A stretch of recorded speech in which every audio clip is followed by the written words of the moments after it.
প্রথম যে টি-20 ম্যাচটা ওটা কিন্তু বৃষ্টির কারণে ভেস্তে গেছে, অর্থাৎ বৃষ্টির কারণে পরিত্যক্ত হয়েছে পাকিস্তান নিউজিল্যান্ডের ম্যাচটা।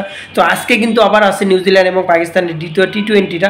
তো সবচেয়ে বড় বিষয়, কিছু ক্রিকেটার আছে বিশ্বে কিছু ক্রিকেটার আছে যাদের জনপ্রিয়তা আকাশতুঙ্গে। অর্থাৎ আমি যদি এখন রানিংয়ে 3 জনের নাম বলি, সেটা হচ্ছে যে যেহেতু রানিং তারা খেলতে আসছে এবং বর্তমানে খেলছে, তাদের ভেতরে এবং প্রাক্তন একজনকে নিয়ে বলি, সেটা হচ্ছে বর্তমানে বলি মোহাম্মদ আমির, দ্বিতীয় হচ্ছে MS ধোনি, তৃতীয় হচ্ছে যে শহীদ আফ্রিদি।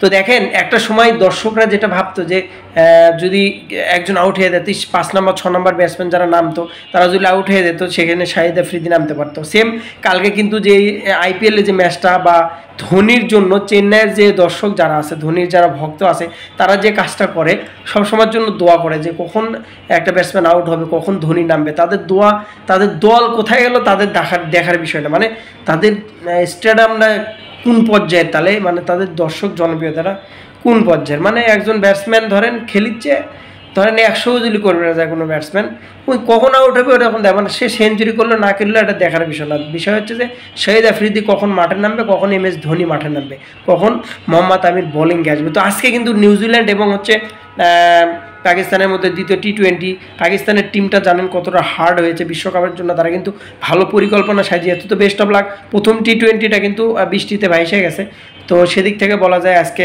আমিরের বল দেখার জন্য সারা বিশ্বে ক্রিকেট যারা প্রেমী আছে, ক্রিকেট প্রেমী, তারা কিন্তু সবাই কিন্তু আগ্রহ নিয়ে বসে আছে কখন আমির বল করবে বা দলে ফিরবে, কখন।